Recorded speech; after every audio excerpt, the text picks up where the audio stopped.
Hey everyone, we've got our pick from 3 Arsenal Showtime players on eFootball. They've given us a choice of 3. We've got Jorginho, Havertz and White. So I'm going to take a look at those 3 players in this video. We'll see how good they are.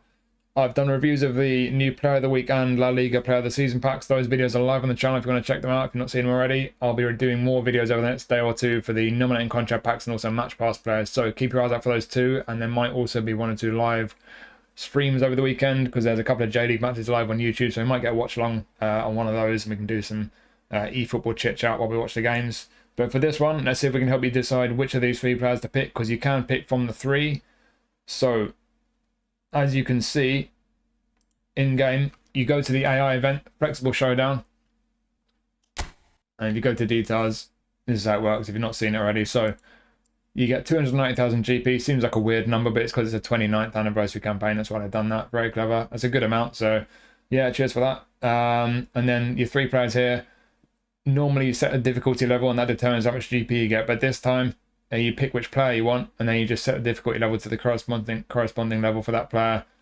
And that's the player you get. Simple as that, really. So you got your pick of the 3. Let's have a look at the 3 players and see if we can help you decide which one you want to get. So we'll start with Jorginho. Jorginho is an orchestrator. He's defensive mid or centre mid.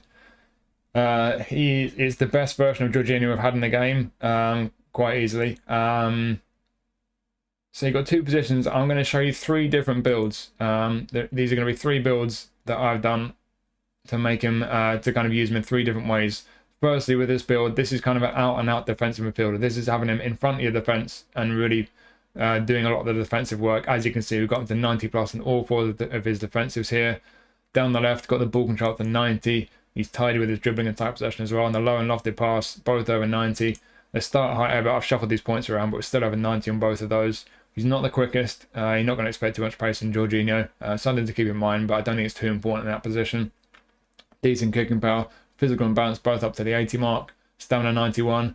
So based on all these attributes, very, very strong as a defensive midfielder. If we have a look at his skills, so they've given him visionary pass, in addition to the fact that he's got one-touch pass, through passing, weighted pass, low lofted pass, and with those passing attributes, he's got fantastic passing. Got soul control as well, pinpoint crossing. I'm not sure how often he's going to be in a position to cross the ball. Then down there, he's good at penalties. He's got interception, captaincy. So if you're going to train him like I have done just there, defensively, all he's really got there is interception. Yes, he's got brilliant passing, but defensively, I would be giving him man marking, blocker, maybe aerial superiority, and I think I'd probably give him outside curler on top of that. So you do probably need to give him a few skills if you're going to use him as a defensive midfielder. But as a defensive midfielder, if you train him this way, like I say, I think he could be really, really fantastic in that kind of a role. So the next way I'll build him, this is just a slight tweak. So we're taking a few points away from his defensives. Got that passing up to 95 line lofted, which is absolutely fantastic. Got a bit more technicals on him there. Balance is up to 82. We've sacrificed a bit on his physical as well as the defending, but this is more of an all-rounder build. As you can see here, eFootball Hub's telling us he's gone up to 102 as a centre mid, and that's a good rough guide. So that should show you that that's roughly how good he'll be as a centre mid. You can see it for yourself with the attributes. I think in that kind of a role, if you've got at least one other midfielder in there, he's doing some of the defensive work. This guy doing a bit of everything, but primarily with the passing, he could be absolutely fantastic. So that's another build you could do. Just give him a bit of everything. That might be the kind of build that you're best putting on him. But yeah, and in terms of the skills, I think in terms of his skills, I don't think I would really worry too much about adding to his skills if you're going to use him as a centre mid as more of an all-rounder. It still might be nice to give him sort of maybe his interception or blocker. Outside curler, I think whatever build you're doing him would be a nice one, a really nice one to have, because he's not overly two-footed. But yeah, all these passing skills he's got with interception. Maybe he's on to defensives, maybe he's outside curler. But as an all-rounder with this type of a build, he could be fantastic. And then just one last build. If you weren't too bothered about the defending, if you've got 1 or 2 defensive midfielders like, you know, Vieira, Zakaria, kind of physical guys who are really out-and-out defensive midfielders, and you want a guy like Jorginho to kind of sit in the middle of the park and just literally focus on what he's best at. I've given him slightly less passing, which might seem strange, but I've given him a bunch more dexterity, because if he's if you're going to be focusing on getting forward with this guy as much as you can, albeit as an orchestrator, you won't be making too many attacking runs. But if you want to focus on him getting forward as much as possible and focus on his attacking ability, and we're not worry about the defensive responsibility, I think attacking awareness is important. So we've got that up, and the balance is right up to 86 there.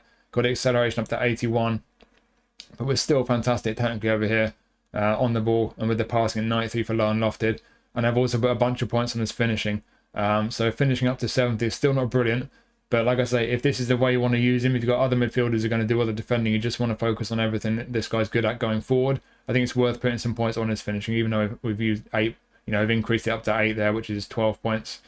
But that's something you could do. And then skill-wise, again, you definitely wouldn't need to worry about defensive skills. And on this type of a build, I would just give him maybe his long-range shooting, outside curler, and then he got 3 more spaces to put other skills on him. But there's 3 ways you can build this guy. Like I said, it's the best version of Jorginho we've had in the game, and whichever way you use him, it could be a really fantastic card for you. He's a midfielder who can be used a few different ways, and yeah, really, really very good card. So next we've got Havertz, and with Havertz we've had one slightly better card. We had there's one of his legend cards when they did some legend cards for the partner clubs. So there was a Havertz that went slightly higher than this one. It went to 97, this one 96. Not a huge difference, but that one was slightly better. But again, this is a really good card, and we've got different ways we can use him. So I'm going to show you 3 different builds on him. I'm going to ignore centre midfield. You can't make him good enough defensively to play as a real centre midfielder. I think that would be pointless, but you can use him as an attacking midfielder where you will not have a playing style active. Otherwise, SS or centre forward, he will be a deep lying forward. So I'm going to show you a different build for each of these 3 positions. The first 2 for centre forward and SS, they're pretty similar builds. This is basically the auto allocation for centre forward. I think as a centre forward, you could just leave that and it'd be fine, to be honest. He's a guy who's got a bit of everything. The attacking awareness is fantastic, finishing is fantastic. He's pretty tidy on the ball for centre forward. The passing is very decent. That's important on a deep line forward, though. You need a deep line forward to be decent at passing, because a deep line forward is going to be dropping into the build-up just behind the attack. He's going to want to be getting involved in the build-up and getting on the ball, so you do need decent passing. He's got it. If we have a quick look at his skills, he does have through passing as well. You might want to put one-touch pass on him. I think for a deep line forward, one-touch pass will be really worthwhile putting on him. But in terms of his shooting, as you can see, they've added phenomenal finishing, and he's already got first-time shot, acrobatic finishing, long-range shooting, long-range curl. He's got rising shot there. Heel trick as well is a nice one. I would give him one-touch pass. I would give him outside curler. You might want to give him heading and aerial superiority. It could be worth doing, because you've got a guy who's about 6'4", 193 centimeters, heading 80, physical contact 82. Jumping is only 75, but with heading and aerial superiority, he could be decent from crosses, and he could just be an option for you as an outlet. If you're struggling with your short pass, you just want to kind of lump it forward, be a bit more direct. Could be an option to give you some strength in the air. So maybe his aerial superiority and heading would be skills worth putting on him, but certainly outside curl and one-touch pass for me would be two very worthwhile skills. Like I say, that would be a decent centre forward build. That is the auto allocation. As an SS, just to tweak the build slightly, taking a bit away from his finishing, we've got the technicals all up to 80 plus here, and we've got 4 more on his passing. I think as an SS, this would be a really nice build. I think as an SS, that might be the best way to use this guy personally. If you've got someone up ahead of him like a goal poacher, sticking this guy just behind as an SS. As an SS, his attacking awareness is tremendous. Finishing at 90 is great for SS. But like I say, on the ball, we've got him a little bit better out to the 80 mark for tight possession.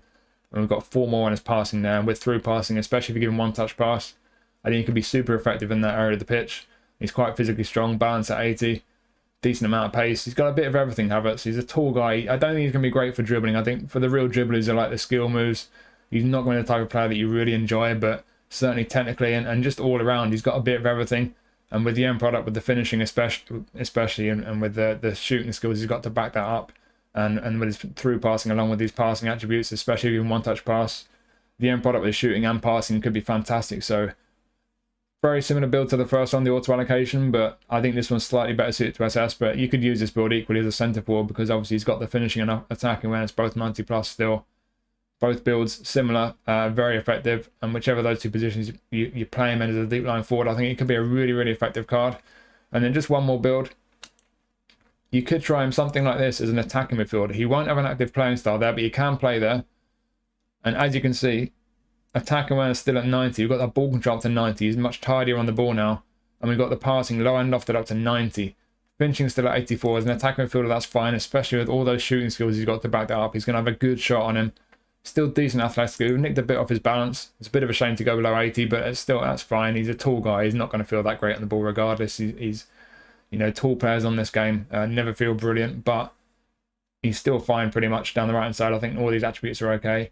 But down the left there, like I said, as an attacking midfielder in those areas, getting that low pass, especially up to 90, I would say in that position it's extra important to give him one touch pass. If you give him one touch pass, and I think outside curler as well, he's not the most two-footed in that area, built something like this, I think he could be actually a really, really nice card. It could be really effective. And as you can see on the little chart here, eFootball Hub, these numbers are just a rough guide, but he's telling you 100. That's a pretty good rough guide to how good he'd be in that position as an attacking midfielder. So I think you've got a few different ways you could build him, like with Jorginho. But whichever way you build him, as a centre forward or SS, and with that deep line forward playing style, if you like that playing style, I personally don't. But if you do like that playing style, if it works for you, I think he could be really, really effective in both those positions. But as you see here, you could actually trade him as a really nice attacking midfielder as well. So, like with Jorginho, a few ways you could use him. Whichever way you do use him, I think it could be a very, very good card.